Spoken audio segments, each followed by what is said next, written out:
Ngayon, eto yung kwento.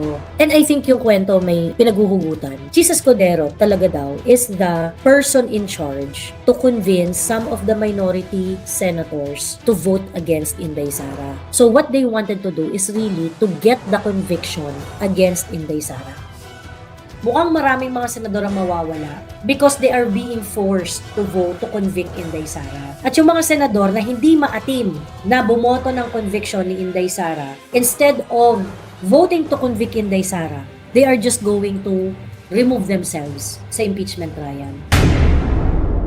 Ito kwento-kwento lang naman, okay? Pero aabangan namin yung mga kilos mo, Chis Escudero. Kasi 'di ba alam niyo naman, ako hindi ko naman talaga matrust si Chis Escudero eh. 'Di ba? Iyan naman sinabi ko sa inyo na parang, well, si Chis Escudero is the best person para mag-preside. Pero there's nothing really to celebrate about it. Kasi kumbaga parang no one else can do it eh. It has to be Chis. Kasi siya yung capable, siya yung magaling naman talaga abogado yan si Chis. So kumbaga, yung demand ng isang presiding officer can only be performed by Chis Escudero. So that is why Chis Escudero is the best choice to be the presiding officer. And it is not necessarily, kumbaga parang, it is the best for the impeachment trial na gawin siyang presiding officer. Because they intend the impeachment trial to run as long as possible. Kapag kabobo-bobo yung presiding officer mo dyan, mabilis mawalan ng integrity yung impeachment trial. So, Chis Escudero would be able to bring that on the table. Simply because kaya niyang mag-rule, kaya niyang i-handle, kaya niyang mag-preside. Does that mean kakampi natin si Chis or magagamit natin si Chis? No, hindi. So ngayon, itong si Chis Escudero, okay, fine. Siya na yung presiding officer. Ang task ni Chis Escudero is to keep the attention of the people sa impeachment trial as long as possible. Kasi nga, kumbaga, parang kailangan niyang pagmukain na fair yung impeachment trial. Mahirap gawin yon, pero well, since yan yung trabaho mo, kahit paano, pabor yan sa defense. Kasi tayo sa depensa, the only way that we can win the impeachment trial is kapag fair ang labanan. Diba? So, si Chis Escudero, kailangan niyang pagmukhain na fair siya o di advantageous yan sa atin. Kasi pagka fair naman talaga ang laban, sigurado naman talagang panalo tayo eh. Pero, syempre, pumasok tayo dito sa impeachment trial na to, alam natin na hindi magiging fair ang lahat. Hindi magiging fair ang laban. So, saying that, kaya nga lagi ko sinasabi that we should take Chis Escudero with grain of salt. So, ang tawag dito, kung pinagbibigyan mo kami, di okay. Kung naging fair ka, di okay, ganyan-ganyan. Pero binabantayan ka namin. Ganun yung approach ko kay Chis Escudero. So, I'm not going to thank him for anything or whatnot. Kasi, I'm pretty sure meron din siyang tinatrabaho kaya siya ganyan. Ngayon, eto yung kwento. And I think yung kwento may pinaghuhugutan. Chis Escudero talaga daw is the person in charge to convince some of the minority senators to vote against Inday Sara. So what they wanted to do is really to get the conviction against Inday Sara. Yun daw talaga ang gustong gawin. So, meron daw painstaking na conversation itong si Chis Escudero and itong sa ilang mga senador, especially with Loren Legarda, na to vote, to convict Inday Sara. That's why Loren Legarda will be on leave. Ako, personal take ko sa pag-leave ni Loren Legarda ha. Personal take ko sa pag-leave ni Loren Legarda. Conflicted siya. Feeling ko conflicted si Loren. Kasi, si Loren, pagka bumoto siya sa conviction ni Inday Sara, her son is going to lose the Duterte votes. Sure ako dyan. Magiging pabigat si Loren Legarda para sa future aspirations ni Leandro Leviste. Sayang si Leandro Leviste. Si Leandro Leviste is getting a lot of traction for all that he is doing. Hindi nakakalimutan na taong bayan yan. Sabihin na natin na, hindi naman yun baka pwede pang mabawi yan ni Leandro, pero it's going to be a very, very, very difficult baggage on the part of Leandro Leviste in the future. Pag bumoto si Loren Legarda na. So kung ako si Loren Legarda, since hindi ako makakaboto ng conviction, alis na lang ako. Hindi na lang ako boboto. Magsa-self-exile na lang ako. Alis na lang ako Senado. So, in my case, my own view, pag nagsipag-alisan yung mga senador na pinipilit na bumoto against Inday Sara, kuwari si Loren, nag-self-exile si Loren, kasi on leave na si Loren di ba? Hindi natin alam kung babalik pa yan. Pag bumalik yan si Loren Legarda sa Senado, baka na-convince na boboto against VP Sara. Sabi ni Bright, parang abstain na, di ba? Yes. Kung half-hearted ka at hindi ka makakaboto ng conviction for VP Sara, the next best thing is mag-self-exile ka. Sen Alan, why was he away? Looks like kausap siya ni Loren ng matagal. Sabi ni Radiant, hanggang kailan itong sitwasyon natin? People have no institution to run to for justice. 2028 is just around the corner and there is a great possibility of the Noel. Yeah, we are in total disarray.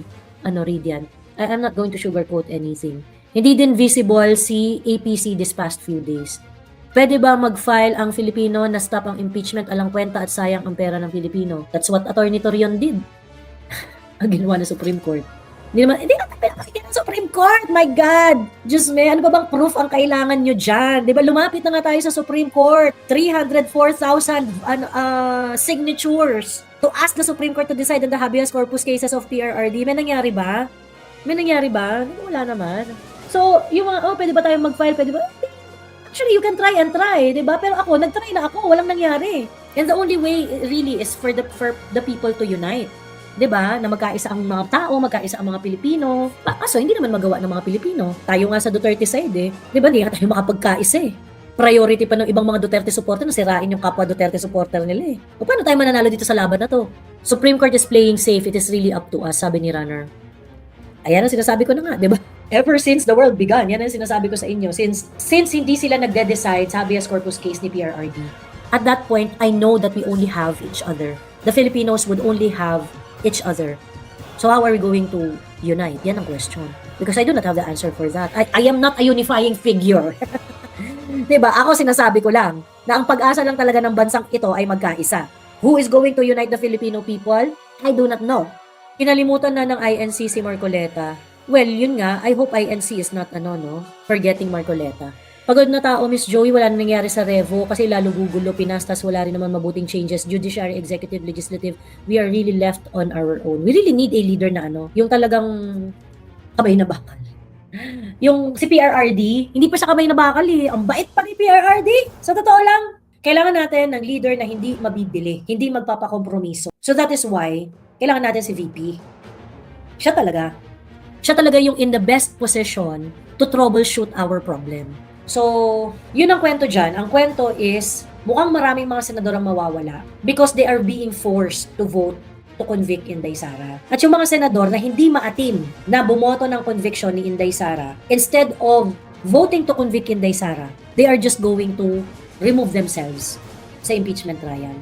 Yung mga pag-delay sa impeachment trial, eto ay mga nachika lang naman sa akin ng mga, ito yung mga nachika lang naman sa akin ng mga tawag dito, chika lang to ng mga taong madadaldal. Pagka walang mga impeachment, yun yung nagiging takbo ng kwentuhan. Ngayon, anong mangyayari kapag hindi na nagpapakita yung mga maiingay sa impeachment trial? Kasi nga nakita natin, from day 1 to day 16, kapag patas ang labanan, pagka patas ang playing field, wala talagang mapatunayan ang prosecution. Wala talagang sila mapatunayan. Pagkatapos dadagdagan mo pa ng Alan Peter Cayetano, dadagdagan mo pa Pia Cayetano, dadagdagan mo pang Robin Padilla, Senator Loren was also pitching in once in a while, handyan pa si Amy Marcos. It's very difficult to prove their case. So, ang gagawin nila, tanggalin mo yung mga madaldal, yung mga palasabat dyan sa impeachment trial. And I hope the defense is also taking it into consideration, na darating ang panahon na yung impeachment trial na yan, talagang yung defense is going to be on their own. So, they have to be truly aggressive. Kasi, ang magsasalita na lang dyan si Amy Marcos. Yun ay kung hindi nila itutuloy ang mga kaso kay Amy Marcos. Pero si Amy Marcos lang magiging pushback dyan sa impeachment trial na yan. Kasi hindi naman nagsasalita yung kakampi natin si Villar di ba? Hindi naman nagsasalita yan at all Or parang once yata nagsalita si Mark Villa. Pero parang nag-aabang mga tao sa desisyon dyan sa trial. Kapag kinonvict nila si VP, mukhang lalabas ang mga tao. Sabi ni Marge Simpson. Marge Simpson, I also would like to think of it that way, Pero maging totoo tayo, kinulong si PRRD, kinidnap dinala sa Hague, lumabas ba ang mga tao?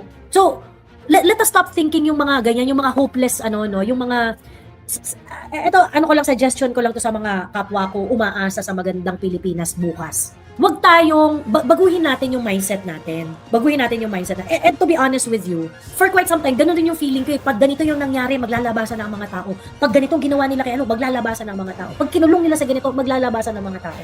Always think of what happened March 11, 2025. Kinidnap nila, kinulong nila ang pinaka-popular na Pilipino sa buong Pilipinas. Ang pinakamahal na leader ng mga Pilipino sa buong Pilipinas. Lumabas ba ang mga tao? Yes, lumabas. Lumabas ang mga tao, but it wasn't enough.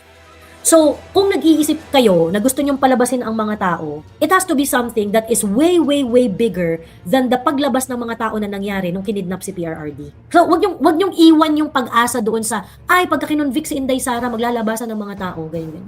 We have to change our mindset. Ano ang gagawin nyo? Isipin ninyo. Wag kayong umasa dun sa, ay, maglalabasan ng mga tao pagka ano, ganyan. No! Tanungin niyo sarili ninyo.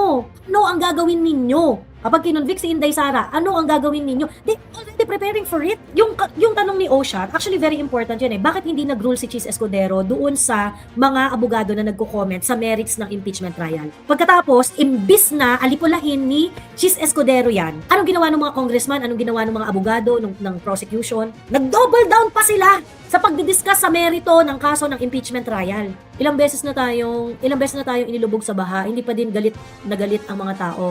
Tama si Joey, we deserve what we tolerate. We deserve it because we are not pushing back enough. Correct.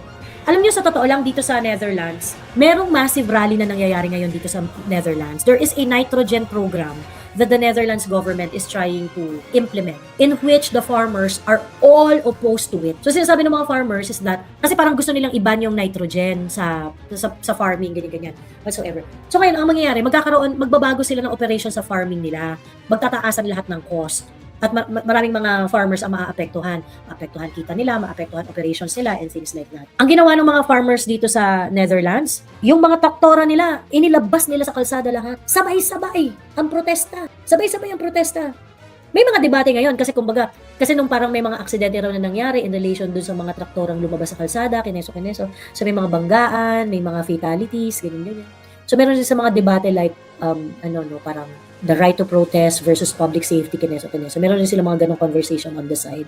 But, you see how they push back against a government policy that they do not want to happen. Kasi tayo parang, mga properties na natin yung mga sira-sira, naubos, na inundate, tayo na yung ninakawan, tayo na yung nilapastangan, tayo na yung ginahasat, tapos tayo pa yung sorry. Sobrang annoying, ano? Sabi ni Strictly, kailangan nating harapin yung katotohanan na hindi pwedeng yung outrage natin ay hindi mag-translate in mass movement and protest sa street dahil lahat ng legal avenues na deprived na sa atin. Correct. Alam mo, ginugutom ang mga tao para hindi sumama sa rally. Yun nga kaya nga kailangan dapat mag-i-strategize natin yan eh. There must be a rally kung saan dapat lahat ng mga resources magsama-sama. Pakain yung mga mayayaman dyan, maghatid kayo ng food. Para lahat ng gutom, o pumunta dun sa rally eh. Pag nagpunta kayo sa rally, busog kayo, hindi kayo magugutom. Diba? Mga ganong diskarte. Diba? O sa lahat ng gutom, gutom kayo, mag-rally kayo. Doon, punta kayo doon. Ganon. Maybe what the citizens can do is flood the streets with our vehicles and park them in the highway, plug the main roads until Marcos goes down. Sabi ni Ridian. Oh, good idea. Sabi ni DDS Vancouver, totoo yan, Joey. Days before nung rally namin dito, kung saan kinuyog namin si ICC, daming nagsabing sasama sila, truck daw darating. Pero sa araw ng rally, around 10 lang kaming dumating. Diba? So, yung I sympathize dun sa ibang mga namamag-asang kapwa ko Pilipino. Pag nangyari to, ito na ang hudyat, ganyan. Wag na po kayong maghintay ng hudyat. Ang tanungin nyo po, ano ang gagawin ninyo? Yung trigger na sinasabi ninyo, pag nangyari yan, ano ang gagawin ninyo? Sa totoo lang, para akong silang plaka dito eh. Paulit-ulit ako. Kasi tagal ko na sinasabi to eh. Ito na ang hudyat kapag nangyari ito ang hudyat. Maglalabasan ng mga tao, eneme. Pag lumabas ang INC, lalabas ang mga tao, ganyan, etc. And we are always relying on the actions of others, na sana ma-offend na sila para lumabas na sila. So you are hoping someone else will do it, 'di ba? Wala bang political operator ang Dutertista movement, sabi ni Chris Santi. It looks like wala. kaya yung mga kaya ang drama sa DDS side pagalingan, 'di ba? Ako ang pinaka-solid na DDS. Tao ni Mangga. Kaya ang cheap ng mga issue natin dito sa DDS side, 'di ba? Ako ang pinaka-solid na Duterte supporter. Yung mga kapit ni Mangga. Ganarn, ina. Diba? Pagkataka ka. Diba? Tapos yung mga turo ng turo, alam mo yun, yung mga kasama natin dito sa side na to, ay, hindi yan totoo, hindi yan, fake yan, kineso. But you ask them, ano yung mga risk na tinake ninyo sa mga buhay-buhay ninyo, mga putang ina ninyo, para maipaglaban yung cause? Wala naman. Tapos grabe yung batikos nila kasi nakausap niyo raw po si Miss H. Pinunta ni Miss Hanelet Avancenia si PRRD sa kulungan. Gusto mo ng update? Alam naman hindi mo kausapin si Hanelet. Because the cause is not really about Miss Hanelet Avancenia, me, the vloggers, or whoever. Hindi naman tayo ang bida dito. Ang bida dito yung cause. At ang sentro ng cause si PRRD kasi karapatan niya yung nilapastangan eh. Diba? Kung kunwari, gagawin mo yung isip mo kasing babaw lang ng pag-iisip nila. Kasing babaw lang ng pag-iisip ng mga gustong maging bida. Kunwari, ibaba mo yung level ng iyong politics dun sa personal politics na gustong i-impose ng mga tatanga-tanga, 'di ba? Hindi na ako kukuha ng update sa ICC kasi si Miss Hanilet yung BBCT. So ano, hindi na natin babalitaan. Hindi na tayo makikibalita kung kumusta na si PRRD kasi si Miss Hanilet ang visitor. Is that what you want to happen? So you want PRRD to be forgotten? Di ko pa din gets ba't galit na galit sila na nagpapapicture at in-interview nyo si Ma'am Hanilet. Ako nga, di ko rin gets. From Real Politic POV, where is this headed? May baraha pa ba si VP? Sabi ni Chris Santi. Ang baraha ni VP is taong bayan. And the middle income earners. And the rich people who are not oligarchs. Alam mo, Joey, Filipino people just love to watch and reminisce. That's true, no? Ayaw kumilos. We do not want to put skin in the game.